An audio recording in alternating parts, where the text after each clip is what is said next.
How are your neighbours at the great house? I can't tell you. I haven't seen one of them this morning. Oh, except Mr. Musgrove. And he only spoke at the window without getting off his horse. I told him how ill I was, but none of them's been to see me. The Miss Musgroves never put themselves out of their way, you know. Well, it's early yet. They may be here at any moment. Oh, I don't want them, I assure you. They laugh and talk much too much for me.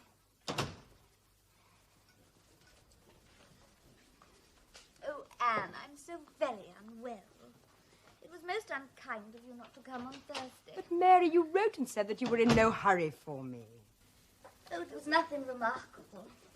One always knows beforehand what the dinner will be and who will be there. It's so uncomfortable not having a carriage of our own. Mr. and Mrs. Musgrove took me, and we were so crowded. Oh, they're both so very large, and they take up so much room. And Mr. Musgrove always sits forward. So I was crowded into the back seat with Henrietta and Louisa. I think I'm ill today because of it. I'm looking forward to seeing all the Musgroves again. Well, you won't go and call on them till they've been to see you. Oh, Mary, I wouldn't dream of standing upon ceremony with the Musgroves. Yes, but they ought to call on you. No, they ought to feel what is due to you as my sister. You know, Mrs. Musgrove often fails to give me my due precedence when we dine at the great house. Well, I'm sure it is only because she thinks of you as one of the family. But I don't see why I should be considered so much at home as to lose my place, Anne. You know, I hate bringing them here, but Mrs. Musgrove's always wanting to see them. But why, Mary? She is their grandmother. Oh, she will indulge them so, and give them so much trash and sweet things. They come back sick and cross for the rest of the day. Well, it's only because she's so fond of them, I expect. Oh, Anne. Well, I hope we shall have the pleasure of meeting your brother, Mrs. Croft. There are so few distinguished families in this neighbourhood. Does he like shooting? Yes, he likes to take out a gun, I think. Then he must come and shoot with Charles. Oh, very kind. Oh, Louisa, I hope you haven't come to tell us the others aren't coming. That will be too bad. No, I've come on ahead to make more room in the carriage, that's all. Mamma wanted to bring the harp, you see. The harp? Isn't our pianoforte good enough for her?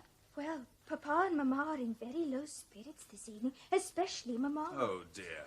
Coming to visit them almost at once. Louisa, I still fail to see any connection with Dick. Poor Richard, indeed. Young Master Musgrove was nothing but a thick-headed, unfeeling, unprofitable Dick. He was moved about from ship to ship so much, Anne, because no captain would keep him. That may be true, Mary, but I expect his mother loved him all the same. Well, she does now when she misremembers him. But he was a very troublesome boy. But they sent him to sea because he was so stupid and unmanageable on land. Mrs. Musgrove has forgotten that, of course. She may still have been fond of him. Oh, Anne, if it wasn't that Dick was Charles's brother, I would have... Charles, where have you been? Good Lord, haven't you finished breakfast yet? Louisa and Henrietta will be here in a minute. Why? They're bringing Captain Wentworth. Oh, of course, your shooting party. Oh, here they come. Look, they didn't give us much time. Oh, well, quickly. We can't receive Captain Wentworth here over the bridge. No young girl has the right to choose someone who is disagreeable to the senior branch of her family. Whatever do you mean, Mary? I mean that Henrietta would be giving bad connections to those who aren't used to her. Oh, do you indeed? Yes, I do. Well, who is Charles Hayter, pray? Nothing but a country curate.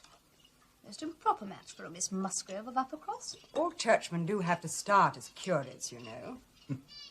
Well, I very much hope that Captain Wentworth will soon put all thoughts of churchmen quite out of her head. In fact, I'm sure he's done so already. Well, I think he prefers Louisa. Charles, why must you always be so contrary? Of course he prefers Henrietta. Well, whichever it is. If there's so much uncertainty, I think he should declare himself. He shouldn't hurt anyone's feelings. For November, we thought we should go for a long walk. What a very good idea. We wondered if you'd like to come, Anne. And not me. Oh, well, we know you don't usually like going for long walks, Mary.